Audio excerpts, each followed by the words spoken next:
Hello, hello, hello, and welcome back to the Cannon&Crowd podcast. It's really And crowd and today, crowd. The crowd is here.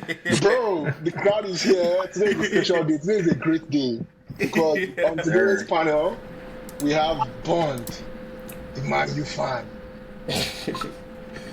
Thank you so and much. we have Tyler, the Chelsea fan. And you already know we have Damian, and you know KY. We've been saying What KY do you always now say that you know KY with Yeah. so much with lack of enthusiasm? Like every time you say you know KY, they don't reduce enthusiasm every time. Let me ask you a collective question. How's your week, boys? How's your week? How's your week? Ha. Well, Nah.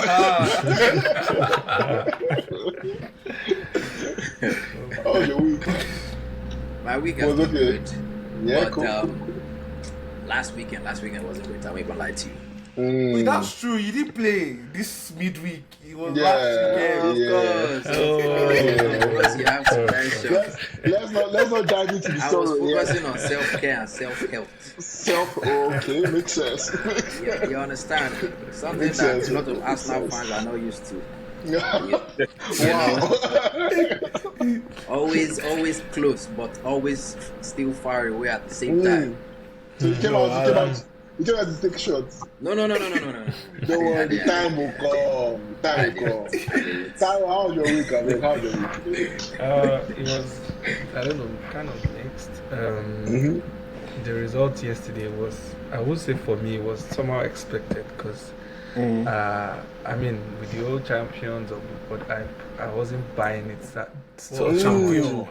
World champion. champions, bro. I expected a much more competitive side, which I didn't see. Like, if not for Sanchez, it would have been worse. So, I mean, we take it as a learning curve so that the shoulder can drop a little bit. But Let's not dive into the sorrow. Damian, how's your week?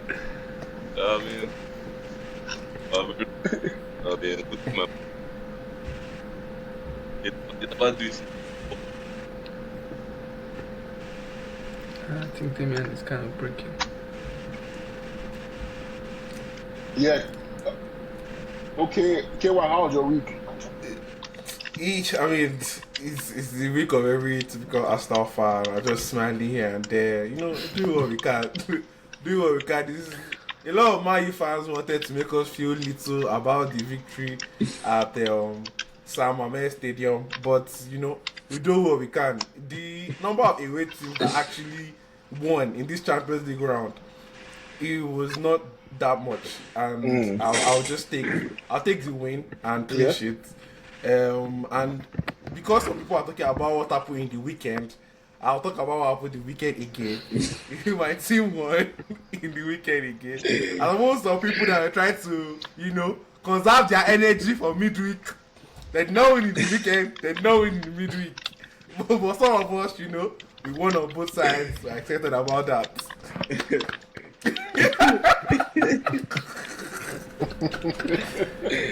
Okay. You know what? Let's actually just dive into it. We have a Chelsea fan here. We have a Man United fan here. Tayo, let's start with you actually. Champions of the world. World champion. World World champion.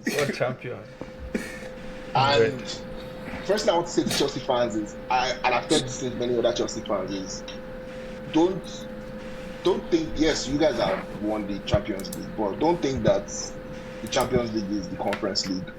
It's different. So when they were doing all the things that they did last season, I was like, I expect you to do this. I'll be very like, you're of a particular class. You're supposed to do this. But don't buy the hype, man. Don't buy the hype. I've heard Chelsea fans say, oh yeah, we're challenging for the title this season. I'm like, bro, there's a lot of catching up to do between you and the person that won the league. Let's even forget the person that came second. So, anyhow, how are you feeling as a Chelsea fan? How are you feeling? I'll say two things. My own problem I have with the current Chelsea structure right now is the buy and sell model. Like, it works for a business point of view, but from a fans and a long-term point of view, for me personally, I don't think it's a sustainable model. especially if you want to be the club that challenges for teams every year out, right? Because I mean, if you can check yesterday's game, before yesterday, like the game we played over the weekend, right? Like it was, to me, it was a scrappy draw, like honestly. And the reason why it was that scrappy for me is because I feel like the whole front lineup, like they are new. I'm not buying the hype of this boy, this established boy. I'm not buying the hype Wow. of honestly, I'm not buying the hype. I mean, I believe there's potential there, right? But Okay. this is the Premier League, right? Competition Yeah. is fierce. There are a lot of games, right? So Potential dies in as, Premier League, man.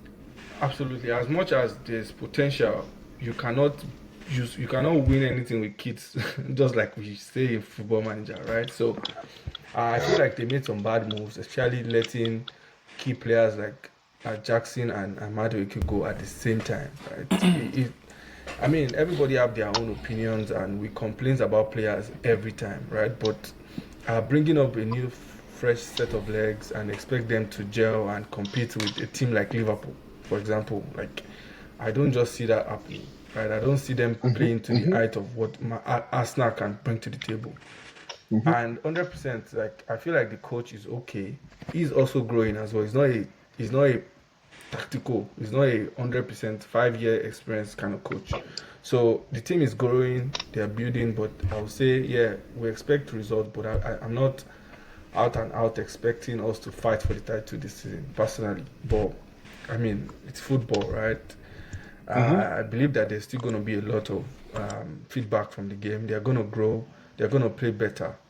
But like, yeah, we're not up there as the fans and Twitter hype try to place us, right? So that's just my own feedback. I mean, some people might disagree, but that's just personally how I feel. You're not drinking the Kool-Aid, I see. That's fine. No, 100%. You're not drinking the Kool-Aid. Okay, that's calm. That's very level-headed of you, because I've had a Chelsea fan come on this same show and tell us that title challenger. So yeah, no, but I understand where the this thing came from.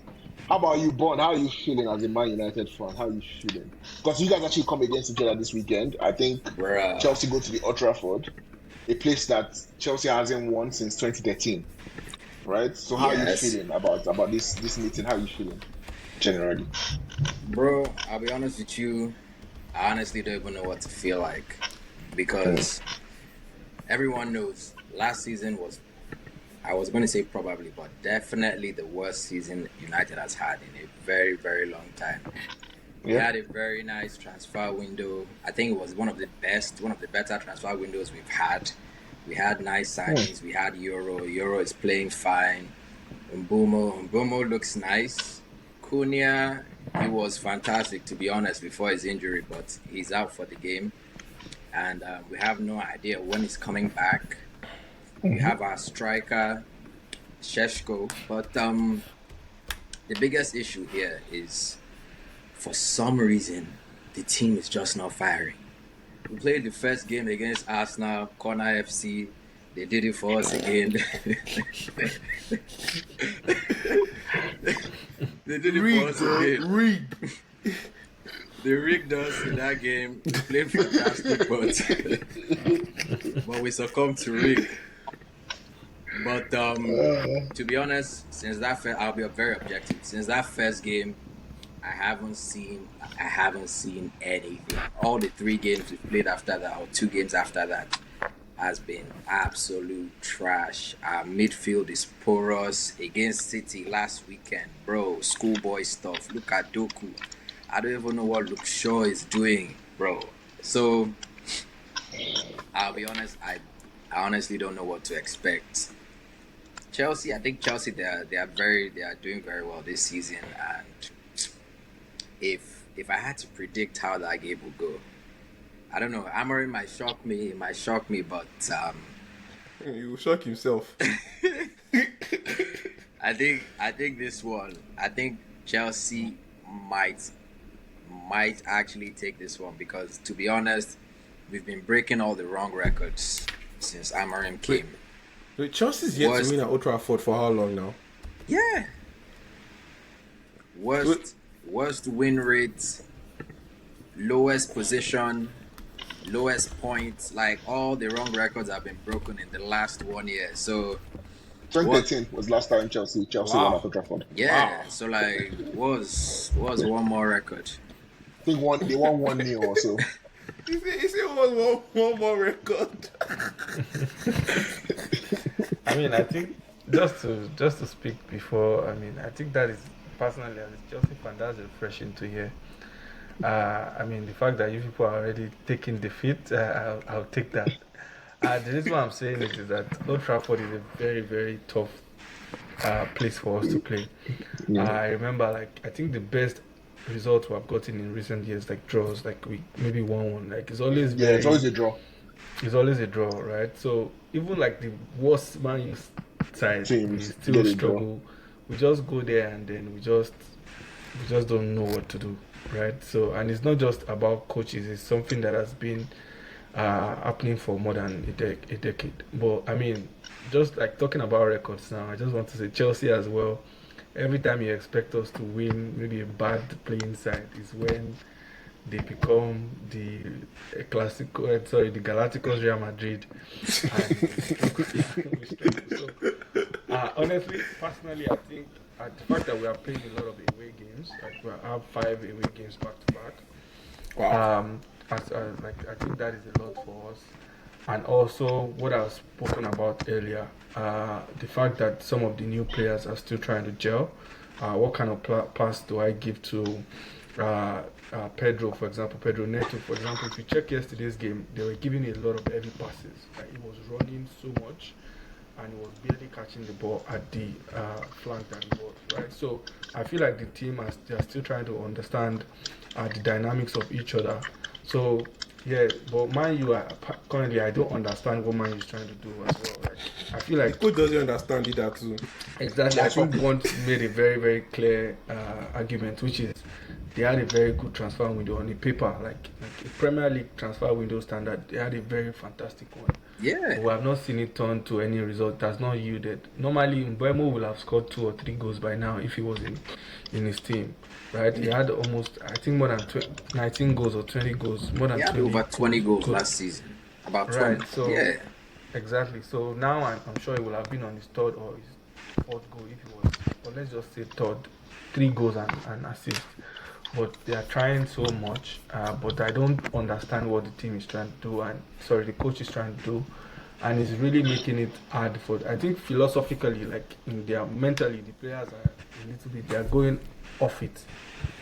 But like it's football, right? We never just Why would that happen? World champions and all, they still have that gold bar. No, I'm talking about Man United. Talking about Man U. Let me even add to that, because okay. The truth of the matter is Amorim is being very stubborn, and I just don't understand it. He's being stubborn with certain player selections. He's being stubborn with his formation. He's being stubborn with everything. There are certain times, like against Man City, for instance, Cunha is out. There was no reason why he didn't play Bruno at 10 and bring in Kobe Mino. Yep. I said that There was when we were talking about the game. No reason. Yep. Bruno is bad in the midfield, bro. Like in the center of the park, CDM, he is bad. He doesn't have that defensive awareness, and he doesn't have that calmness to actually play the ball out from defense. Bruno is very erratic. He's spraying passes very, very quickly. Contrary to what people believe, he actually loses the ball a lot. And that's not something you can afford to do when you're playing defensive midfield. Do you understand what I'm saying? So I feel like you should have played him higher up. Played maybe Menu. Bro, immediately Menu came inside. There was a semblance of...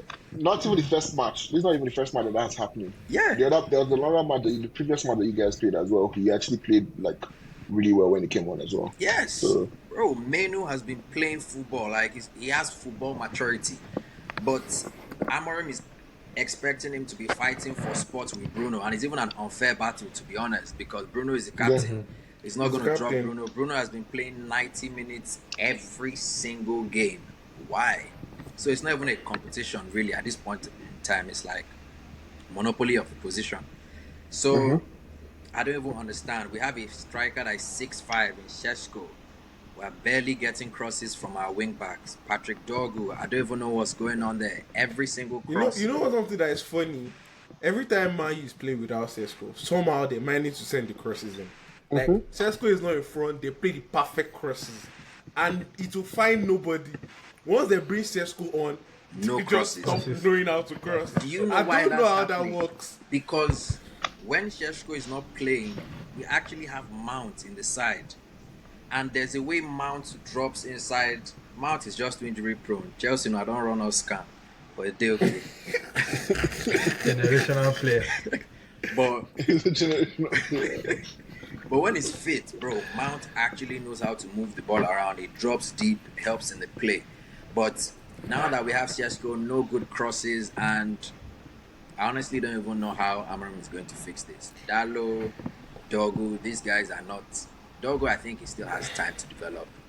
Dalo, I think he should be looking for where he wants to go to. Like, he's not good enough to be a United player at all. Luke Shaw should be finding his square roots by now. We have better new defenders. We have Aiden Heaven.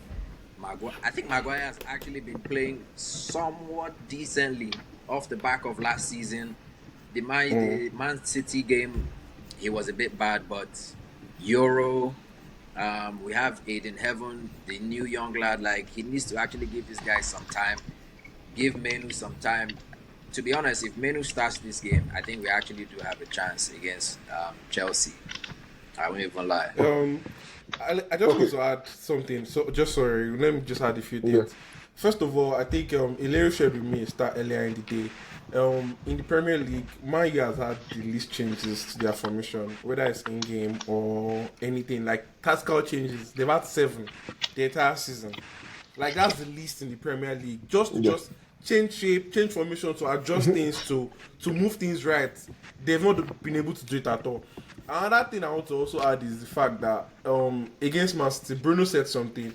It's like the way they play, it really requires the centre back stepping up.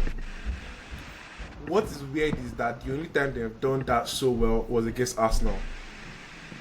Immediately after the Arsenal game, everybody realized that Man U wants to push centre backs up to be able to attract players and free the midfielders. So Fulham came out, countered it and said what they just want to do is put players behind the midfielders anyway.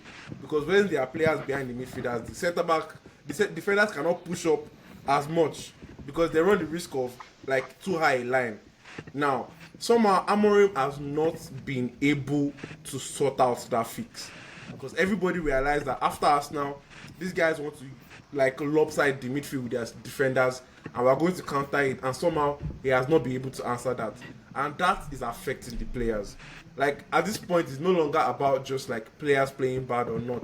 The roles he has given each player require certain things from other people, and when the defenders cannot carry it out, it is Amorim's duty to be able to either change the shape to accommodate the space that the defenders are eating up, or just move on from this 3-4-3, use 3-5 to use Bruno in the 10 and use 2 strikers. That way you can fit Maino and Bruno into the team. Because like I was expecting that will happen with the injury to Konya, but somehow he chose to use Ahmad as left 10, which is somewhat unheard of. So I think the stubbornness there is really affecting the team. For me, one way I'll just say about Man U is when the man says, if you can't change the idea, change the man. Basically telling them to come and sack him. That's basically what he said to me. Like, oh, come and sack me. Because he said, oh, I'm not changing my idea and something has to change. What does that mean? I'm not changing my idea and something has to change. And he has even said it with his own mouth and said, you can't change all the players. This guy is inviting the sack. I've never seen that kind of thing before in my life. It's actually crazy. But give me your scorelines for the match. He's giving what? Yes, we can hear you. Sorry. Yeah, Mauricio Sarri, yes. That's another stubborn manager too. Yeah, that was another stubborn manager. We can hear you, man. What's up? Yeah, I just want to add. I mean, it also depends on the type of conversation he had. United.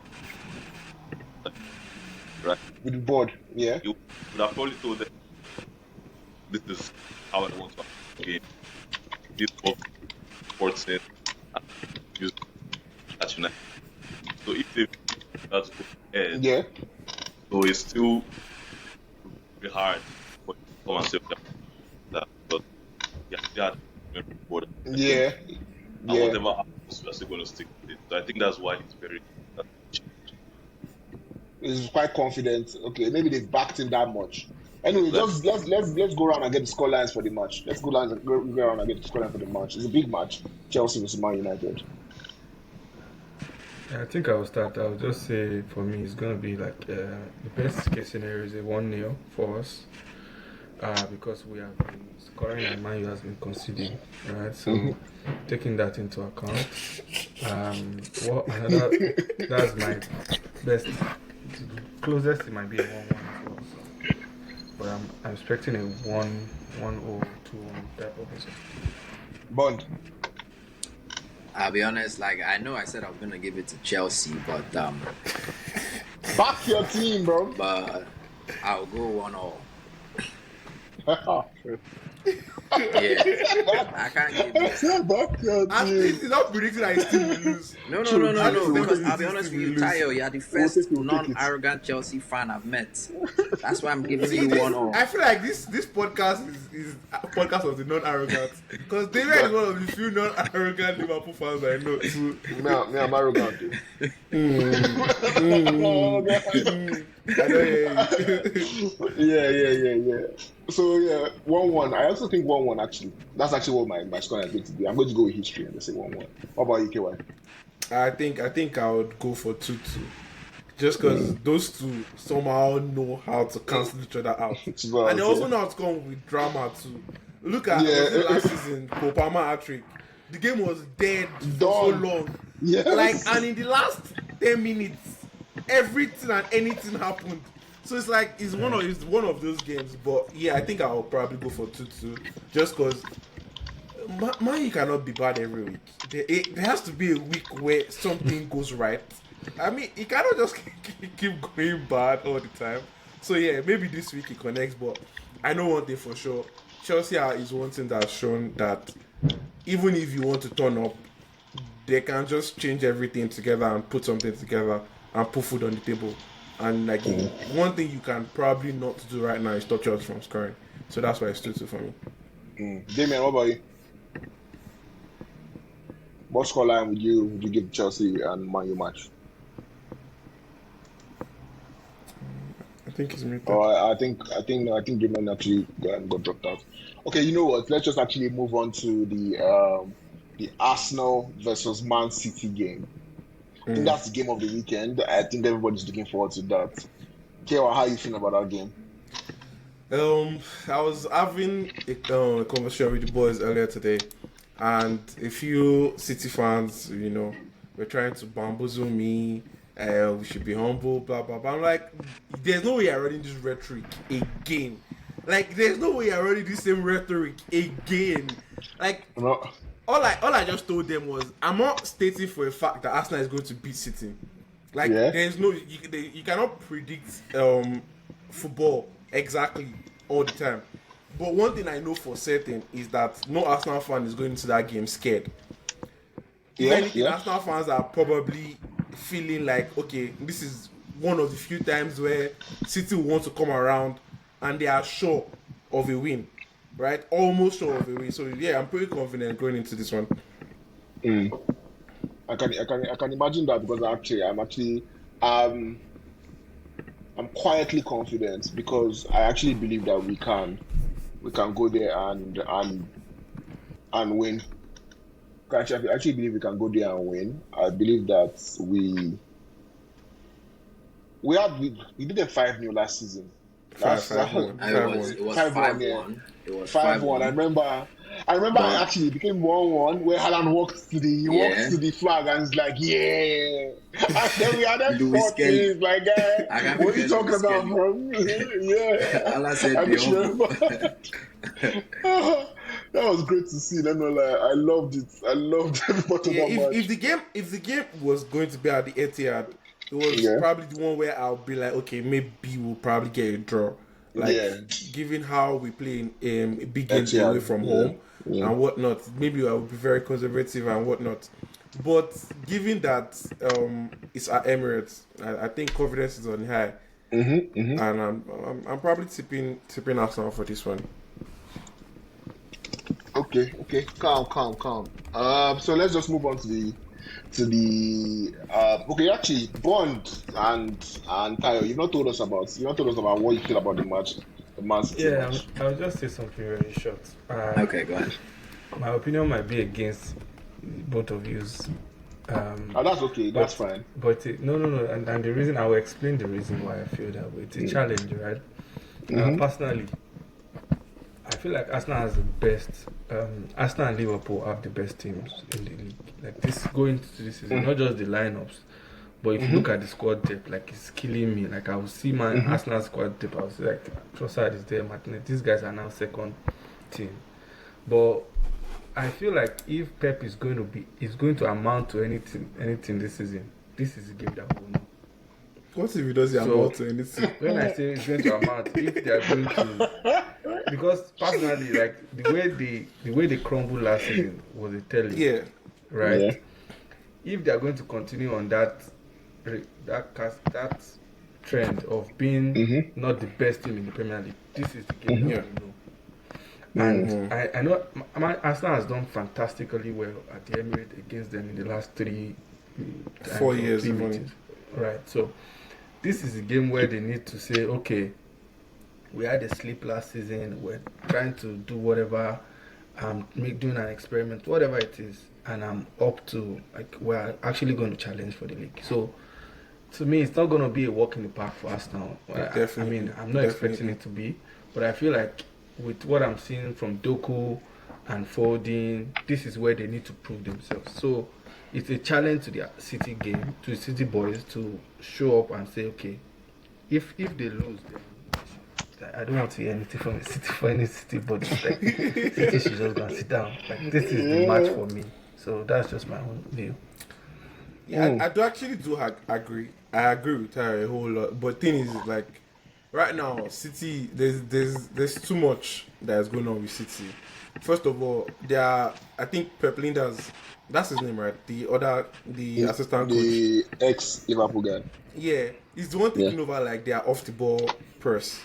And they are really, like, hammering on it. They're literally pressing the way Liverpool used to press. The problem with that is they don't have the physicality that Liverpool had. And it leaves them short all the time, right? Now, like, that system is still pretty much new.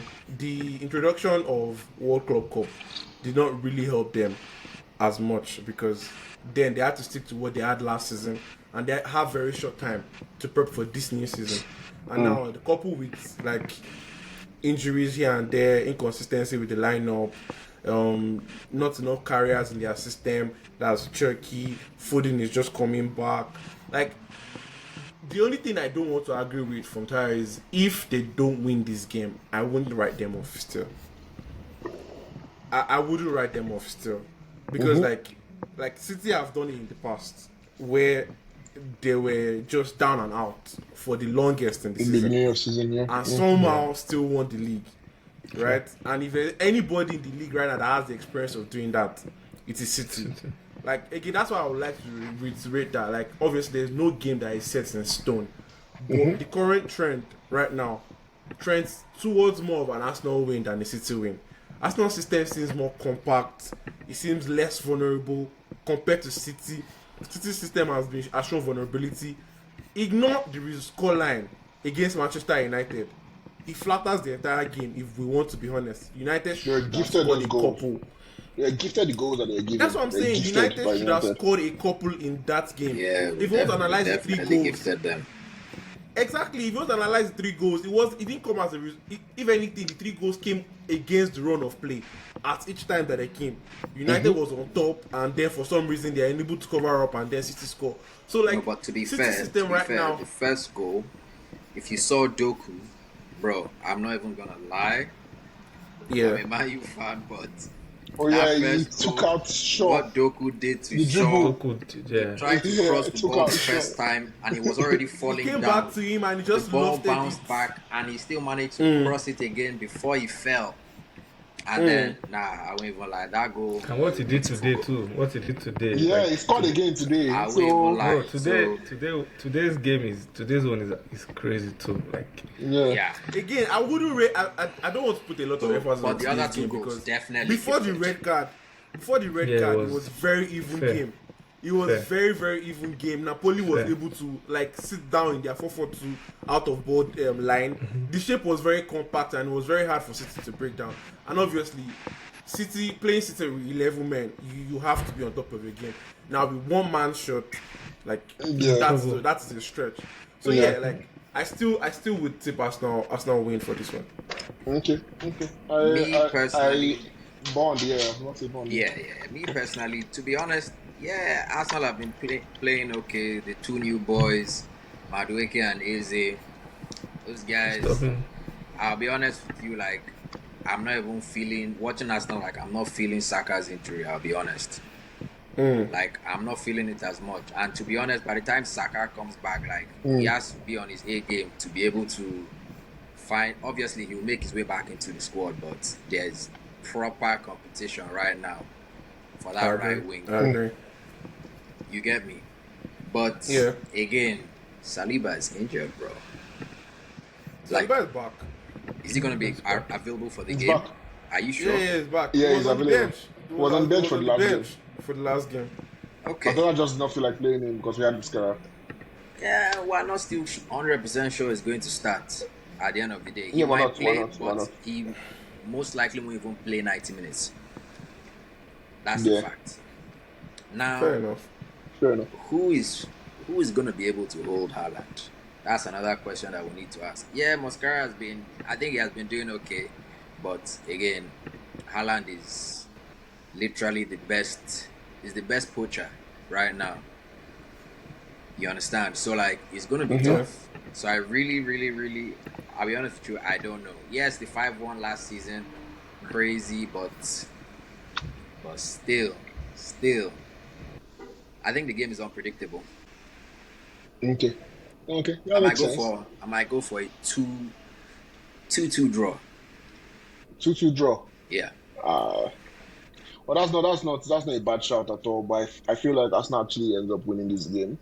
I do not think we're going to concede 2 goals at all. I think it's going to be either a 2-1 or a 2-0 to Arsenal. Yeah, that's what I think it's going to be. I don't know. City Did you see what City did against us? Like, they sat in a proper low block, and at times Haaland even joined the defensive line. Exactly what I was trying to point out. They are defending the way like Liverpool used to defend, and the thing is that they are not doing it great. They are not being great at it. Because United, even though City sat in a low block, United could have picked them out. They were there for the picking at all times. United just somehow could not use the space. It was right there for United to take, and somehow, like, I don't know United, man. I don't know United, but yeah. Yeah, sorry, I dropped at some point. Predictions, right? I will say 3-1 to Arsenal or 3-2. Wow. But like I said, it's up to City to show that they are getting themselves back. So it's going to be really competitive because Haaland, you just need one touch to score, right? So it's going to be the match of the week for me. Something I'm looking forward to. And to add to that as well, the defense has been my problem with City. I think their best 2 defenders is Diaz and Stones, personally. But I think Diaz is somehow back now. Stones, I'm not sure. So, Virgil is back too. Exactly. So I feel like if he gets that best games were not combination, centre back though. They were at left. Exactly. Left back. Left back. So I feel like if he get that defensive from left combination, back. true, right? If they get that defensive combination right and they are solid, it might be a little bit tricky for Arsenal to break down. But I'm still giving it to Arsenal. Okay. We'll take it. let's move to the Merseyside derby. Liverpool versus Everton at the Anfield. Big match. We've seen Liverpool this season. 5 goals after the 5 wins secured after the 80th minute. So every single game that they've won this season, they have scored the winning goal after the 80th minute. They scored in the 90th plus 10th minute. Bro, that right there is the characteristics of a title winning side.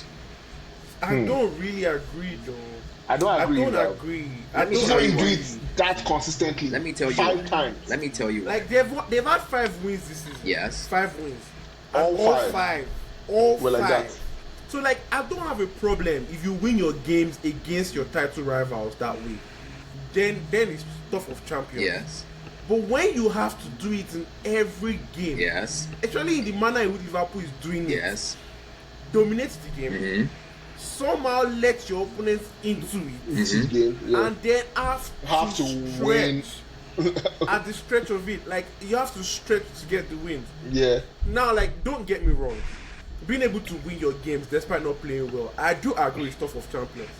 But I'm saying if you do it against like big opponents, if you do it against the Arsenals, do it against the Chelseas, if you do it against Manchester United, because like even though like they're Still Manchester United. exactly still Manchester United, if you do it against the like even if you do it against Everton, Yeah. I will not have an issue with it. That's Yeah, derby, it's a derby, yeah. right? So that's why like this game I'm predicting that they are going to win.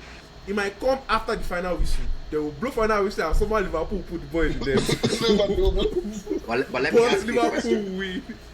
Yeah. If you had to put any other team in Liverpool's place, the way they were playing and the way they were able to get the win at the end, can you tell me that everybody would any take other it. team would have gotten all 5 of those wins? Oh no, that's not what I'm saying. Don't get but me again, wrong. that's what I'm trying I'm to tell saying you. I'm saying it is not sustainable. Of course, it's I'm not saying it's sustainable. not good stuff. I'm just saying it's not how you want to win your games. No doubt. Like yes, it's okay for you to have that ability to do it all the time, but there will come a time when teams will not make the mistake that Burnley made, leaving Ugochukwu on a yellow card. There's no reason why he came back on the second half of that game, because if he didn't get that red card, that pressure will not be as much as it was towards the end of the game. Now the manager left him. Look at Kekes. Kekes got yellow card in the first half and he hooked him 38 minutes.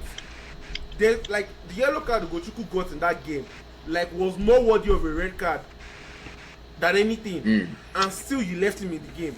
Not every manager will make that mistake. But let me explain Right, why. not every manager will make the mistake where Newcastle made, where they overcommitted the ball forward, looking for a winner. Not everybody will do that. Well, Not everybody will make the same mistake that Bournemouth made, Yeah. trying to beat Liverpool at Anfield. Not everybody will do that. but You will not have Anfield crowd all the time. yes, no doubt. But You will not have Anfield here's crowd all what the I'm saying. time. What I'm saying is, yes, they are not finishing their games in style. Like Salah scored a last-minute penalty and he's celebrating like it's a massive goal. But I mean, it's a massive goal, no doubt. But it was scrappy. It was scrappy, right? But here's my own thing. At the end of the day, we all know that there is no way, no how that Liverpool are going to be like this all season. All season, yeah. And Yeah, right true, now, true. for what is what, we can say that they are playing badly. And even in this purple patch where they are playing badly, they are able to still grind out their wins. Wins. I can tell you for a fact, if it was Man U in this position, matter of fact, out of those 5 games, probably only 1 we would have gotten, if not 0. Do you understand what I'm saying? Like, That was the Arsenal shot. yeah. So at the end of the day, they are playing badly, but they are still finding a way to win their games. And truly, that's how you win titles. All the title-winning sides, they did not play fantastic all season. They all had I agree. They all had a small bad patch. But like, if you're able to win your games in that patch, bro. I agree. But one thing I will say is, if they are going to win the league this season, they can't continue this way. 100%. Oh, that 100%. But I'm telling definitely. you, as the Liverpool that I know from the past couple of seasons, there will be a time where they will be giving people 4, 5, So 3. I'm they'll not denying go back into that. full flow. The issue with me with Liverpool is their defense doesn't look like it's capable of keeping the ball out. Even though like we can say they will get better, I feel like they still have the same issues they had from last season. Like if once they come against a low block, they struggle with breaking it down. The same issue they had last season. That's like the template Burnley came up with. Sit down in a low block, do as much as possible not to concede anything funny. You can get away with it. And if you can have a team catch them on transition the way Bournemouth did, you get the goal, you keep them out. Right? So the thing is, the attack of Liverpool that has been showing that they can give everybody, whether you sit down in a low block or a mid block or high line, they want to mess you up. It's not looking like that anymore. Like, if a team sits in a low block against Liverpool, they are not finding it as easy to break down as it was earlier last season. Early last season, no matter where you sit, whether it's low, whether it's mid, whether it's high, whether it's in the heavens, Liverpool will break you down. But it's not seeming that way now. If you sit in a low block and you're composed enough, you're compact, you're composed enough, Liverpool is finding it hard to break down, right? There's a lot that has to come in play, and I do agree they'll get better. But yeah, like I said, they have to get better. But let's not also forget they haven't pulled out their latest weapon. Let's not also It was on the pitch against. It was on the pitch against Atletico Madrid. No. I'm talking about in the Premier League. He hasn't played in the Premier League. I guess we'll see him. He hasn't played in the Premier League yet, and they haven't pulled him out yet.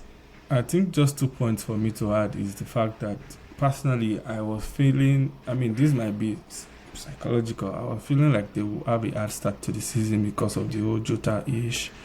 And so I kind of like expected that in a way, because I mean they are human beings first. True. But one thing I was just gonna say is the fact that Robertson is not the first pick at the left back anymore.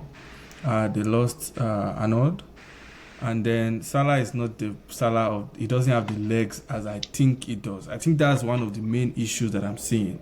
I've watched the game 4 or 5 times. The legs, the pace he has reduced that running in a way. So when you have a player that is past his peak a little bit, right? I mean, he's still going to score goals, but it's not the 100%. I mean, I won't say it's not 100%, but it's not that dangerous as it used to be. So that could be a factor as well. But at the end of the day, they got danger in other places instead. Right. So I mean, I feel like the team is still adjusting to what they want to do. But I think Bond made it fantastic. I think this is how you win the league, right? If you have 5 games, 5 wins, the mentality is alone. Even if your tactics is not 100%, like if you have not figured out dynamics of the tactics, but the fact that you are able to grind up results will get you to that place where you want to be. So it's a fantastic run for them. I feel like Everton, I mean, they are doing something a little bit there. Like you have the fresh boys of Grealish and and what they are doing. As well. And they are back off. Like they have won. They drew the last game, and they won. So they are in a fantastic form too. They won Brighton. They won. They won. They played. I think it was FA. They won Wolves. So. And drew Aston Villa. So I mean, it's going to be a good game, but I don't see any way that Liverpool will bottle this. If they are still going to grind up the result, they will still do. So I believe Liverpool actually steamrolls them. I think it's going to be like maybe 2-0, something very. It's going to be a lot easier than what we're expecting, because there's a mentality that actually, and I don't think they're going to leave this one late. There's a mentality that comes with winning like that. At a point you start to feel like, you know what, even when anybody, like even when it's dead, you think everybody else thinks the match is dead because you've been through those situations. There's before. Always that belief. Yeah, like, you know what, something will come out. Yeah. Like, and this is not something that started this year. That's the mistake a lot of people are making. They think it's this year. It's not this year. Liverpool has been doing this thing. If you watch the title challenge last season, there was a match, I can't remember which match, but Liverpool fans remember. Darwin bagged 2 goals. He came off the bench and bagged 2 goals. If they had lost that match, it would have been different. Maybe someone would have closed the gap a bit more. He came off the bench, bagged 2, and that was it. And like, it's not the first time. It's not this season. Let's go back. Was it 5 seasons ago? Alisson scoring the header when they were trying to look for their top four. Top four. Yeah. Kane scored a diving header. Boom. That was it. They got what they wanted. Just because they have this never say die attitude, and doing it 5 times this season, I think it's going to make it. But again, I feel like it's such an irony that usually Liverpool wins against Everton by a stroke of magic every year. Yeah. They get to beat them. It's always by a stroke of magic. And like what is different is Everton is usually not in a good run of form when they come against Liverpool, and then they somehow turn up. But now it's different in the sense that Everton are currently in a good run of form, and they are going against Liverpool. So I do think Liverpool still beats them easily, though. Yeah. I said 2-0. It's a 2-0 kind of match. Yeah, 2-0. I think Everton will at least get one in. I've been really, really impressed with Grealish. Like, he always finds a way to pick that pass out. I've been really impressed with Grealish. Like, he's actually up there with assists this season. Yep. He's the highest. He's the highest Bro, right now. so when you have Grealish on that side, highest assist, there's no way that you won't back Everton to score at least 1 or 2 goals. I think they have like 2 tall strikers. The problem I have with Everton is the fact that I am not convinced when the Beto guy and the other guy and the Barry guy. They are both not proven. They are they are a little bit below average for me. So I mean, even if you have a lot of creative, you still need to have at least a moderate striker. You know, when they had Calvin Lewin, you know that he's going to get up to double-digit goals. I don't see Beto scoring 12, 11 goals, and that's where the issue is for me. I think I'll go. I think I'll go 2-1 to Liverpool. Yeah, I think I'll go 2-1 as well. I think that 2-1. I'll go to Liverpool score early, Everton score back, and then Liverpool win late again. I'm 100% sure that Everton are going to get 1 goal in for sure. Yeah, I think I'll go 2-1. I'll go 2-1. They have to get 1 in. There's no doubt. Okay, we're just going to skim through a lot of the other Premier League matches. Brighton actually take on Tottenham again this weekend as well. It sounds like a very great game. There are a couple of them like that. Bournemouth Newcastle, that's also a very nice game. Nottingham Forest Tottenham will be a nice watch. Yeah? Brighton Tottenham will be a nice watch because that game always sparks something. Somehow Brighton end up winning, but it always comes like it shocks Tottenham fans every year. And I don't think this year will be different. Somehow that game comes around the time when Tottenham is in a very rich form of form. And then somehow Brighton just knocks them over. And I think Brighton will do the same thing again this year. Yeah, they call him Brighton Munich, man, bro. Brighton deals with them, man. But yeah, that's actually what I think. I'm hoping, not. I just don't think. I don't actually. But yeah, moving on to the Burnley versus Nottingham Forest match. Ange, imposter, no clue, bro. He actually lost again during the week against Swansea. Yeah, I saw people angry at him because do you know how many people place bets on Nottingham Forest? So thing is again, anybody that saw that lineup and expected them to win is I mean at the end of this Swansea, but that lineup is like literally all their new guys and the guys that don't play regularly. Like it was a completely different lineup to like anything they've ever played. I don't think that lineup has ever played together before. They just used all their new guys, and I think Andrew's just trying to see like what that team was like and what not. And he backfired real bad. But yeah, I don't think that game. I mean, like losing back-to-back games is something. It affects mentality. There's no manager bounce. There's no new manager bounce. I don't think. Yeah, exactly. You can't just use it. I don't see him lasting to the end of the season. Personally, like I don't. Based on how Forest are very like the owners and all the issues, I don't see him lasting to the end of the season. They're both Greek. Yeah, well, fair, but they. Sorry, go ahead. Keep going. Yeah, but like they I mean they have had their success, so to say, as a team. Ange is trying to prove a point, But personally, I feel like his style is not the best for Premier. I made the tweet. I say he will do well in German league, where he want to be dynamic and play and be risk. I mean, just take a lot of risk. Premier League is too dangerous for that kind of play. So I don't see him lasting towards him, but it's going to be a nice team to watch because there's never a bad game for Ange. Like it's either they are playing fast passes or they are high line. Like he's always conceding goals. So it's only going to be a nice game to watch. Those are highlights. Yeah, expect lots of goals in that game too. Yeah. Okay. So what I was just saying about Ange is hiring him was a weird one for me. Like I see it from the fact that they're in Europa League and you want to win the Europa League. But this is a guy that led a team that is normally not in relegation battle into a relegation battle last season. Right? But Nottingham Forest is not strong enough yet to take that risk. So the thing is, last season, it's very hard to judge Big Ange on the league. They had a lot of injury issues. Yes. They had a lot of injury issues. Like it was bad. 3 teams were top of the injury table last season. It was Arsenal, Spurs, and United. And like the fact that Arsenal managed to finish where they did, obviously doesn't get enough credit, but that plays a role on the team. Like those injuries were a lot, right? I feel like the appointment of Ange to Nottingham Forest, I question it a lot because his style of play is directly opposite to what we are accustomed to with Nottingham Forest. But at the same time, like at the beginning of the season, we already saw Nottingham Forest switching up already, getting more possession of the ball, like spending more time in the opponent's half and whatnot. So it shows that they were already making a step towards the attacking side.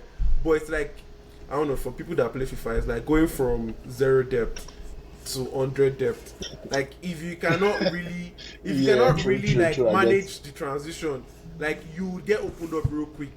So it's like with Nuno, he's able to move because he knows the players he was playing in 0 depth with, right? Now how do you want to play high line with Milinkovic at the back, bro? And Murillo. Like these guys are box campers. Like these guys are box campers. They want to camp in the box, right? I know he has some attacking fullbacks like Savona, the new right back I just signed. He's really attacking and whatnot, but I don't think he'll survive in Premier League either. So it's like it's a mixed match there. But yeah, it's something we just have to wait and see. Okay, I agree with you guys actually. But I think Burnley actually wins this. It's at the tough one. I think Burnley actually wins. That's my own take on this match. It's a very weird take, but yeah, I think that's what's going to happen. Having 3 losses back to back is going to really tell on Edo and the whole of Nottingham Forest management for whatever role they were unable to resolve with Nuno. Okay. I'm just going to do rapid fire. We're going to go through all the remaining matches. There's no real thing to over dissect. West Ham versus Crystal Palace. Crystal Palace wins that one. They've been losing chances a lot recently, but yeah, I think 2-0 Crystal Palace. Tim? Bond? Yeah, to be honest, I think Crystal Palace are going to win that one. The way he has been, the guy's been very professional, playing very good, very solid. Yeah, I think they win that one. Tayo? Yeah, I'll say. Yusuf, I'll say Crystal Palace takes this easily. The only for my FP, I just hope Bowen wins. Scores 1, so I'll say maybe 2-1 or 3-1. But yeah, you always believe in Bowen. You always believe in Bowen. Okay, so let me just say something. Who's getting sacked first?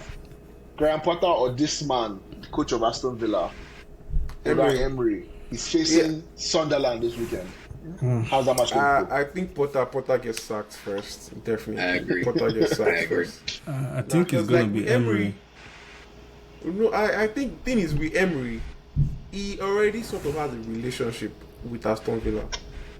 Right? Like this is not the first time he's going to be like in a rut. It was in a rut last year as well, and the media did not even point it out that it was in a rut at all last year. he had pole position to get Champions League football last year. He missed out on it, and we didn't even hear anything from him from the media. So I think he already has like a very, like he really put Aston Villa on the map, and I think they are very grateful for it. Also, the fact that they are in Europa League, which everybody believes is in an Emery's league, I don't think they'll want to let him go. Right? They'll probably just. Another thing that's affecting them is, personally, I think since the transfer of Watkins to Arsenal broke down, it has not been the same Watkins. Yeah. Personally, I don't think it has been the same Watkins because I feel like he feels betrayed by the team. Although he has not come out to the media to say anything, he has been professional about it. But he kind of just goes with each other because since then, he has not been the same player in the league. I don't think he has scored up to 10 goals since that time. So like it's a funny one there, but I do think Potter gets the sack, and maybe this weekend Aston Villa gets their first one. Wow, against your babies. Yeah, Aston Villa just they decided that has to just away. For context, KY loves Sunderland, man. KY loves Sunderland. Xhaka is my boy. Xhaka is my boy. Can you imagine? But yeah, that's a good match to watch as well. Yeah, absolutely. Bournemouth, Newcastle. Bro, Bournemouth, I think they're taking that one, bro. Semenyo. Ooh, I think Newcastle wins that one. I think Newcastle wins that one. This is a problem, man. It's on my FPL. I think this season, Bournemouth are like the giant killers this season, bro. Yeah, they have four. I think they have 3 wins in the league right now, bro. Yeah, they're unplayable. They're just simply unplayable. They have 3 wins. Did they not lose to Liverpool?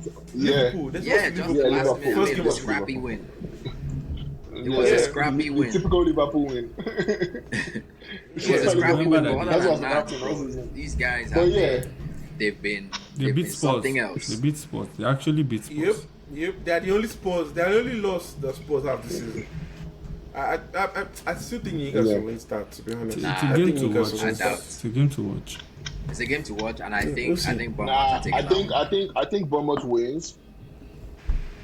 Yeah, because Bournemouth, I feel like Bournemouth is at home. Newcastle played today. Bournemouth has not played since last week. They'll be fresher. They'll be more ready to go. So I think they're going to win that match. That's how I feel. Fulham versus Brentford. For London derby. I think Brentford. That's Brentford takes that one. I think a draw. I think I'll go with a draw for that one. Yeah. I think I'll go for a draw as well. I think it's going to be a 1-1 draw. Then the ultimate relegation battle. Wolverhampton versus Leeds. I think they both lose. I said, bro. I feel like they find a way. I think Leeds has a win already this season. So against Everton, that game, I don't know how Leeds won that game. Penalty. Because I watched that game. It was first half, Leeds was all over them, and then second half, Everton came on top and then lost it somehow. But yeah, I think Leeds will lose this one. I think they'll lose this one. Okay. I think Leeds also. I think they lose too. They lose. I think it might be a 0-0 draw. I think a draw is still a fantastic result for Leeds. So actually. Wolves are the ones from home. looking to get the ones they need to get because they need to win. And their manager has extended his contract. They just gave the manager a new contract. They can. These guys can go down. They can. They should be very careful. Like there's no team too big to go down. That's what I'll say. There's no team too big to go down. Are you talking to Man U? Oh boy. Someone just smiling there. I reserve my comments. Anyways, as you can see, that's actually the end of the show today. Bond, Tayo, thank you for coming. Thank you for joining us. It's actually great having you guys on here. Thank you so much for having us here. Do you have anything to say to our viewers, please? Let me just close it. Let me just say, I mean, it's going to be a great weekend as it has been. We had a wonderful Champions League reboot, so to say. It's going to be a great weekend. A lot of excitement. Looking forward to the big games. And thank you guys for listening as well. Nice. Bond? Yeah, like Tyler said, I think it's going to be a fantastic weekend, really, because there are a bunch of big games. There are a bunch of not so big games, but they are each of those games. They have exciting talent on those sides, and I'm excited to see what those guys can pull out this weekend. But I think all in all, it's going to be a really, really great weekend. And obviously, for my guy KY, what do you have to say to the viewers today? I just want to say, I just first of all would like to say thank you to Tyre and Bond. I like to say like a little thing about people that come on. I didn't tell Tyre about this till like maybe 2 hours to the podcast, and he just gracefully accepted. I had to put off a couple of things just to be here, so I really appreciate that. Similar to Bond as well, literally just moved, and it was not even settled where he's at, and he still came on the show to do this with us. So I'm really grateful to the both of them, and we'll be looking towards having them like at other times, and maybe we'll talk about United losing this weekend. We'll have Bond come around. Bring them back for the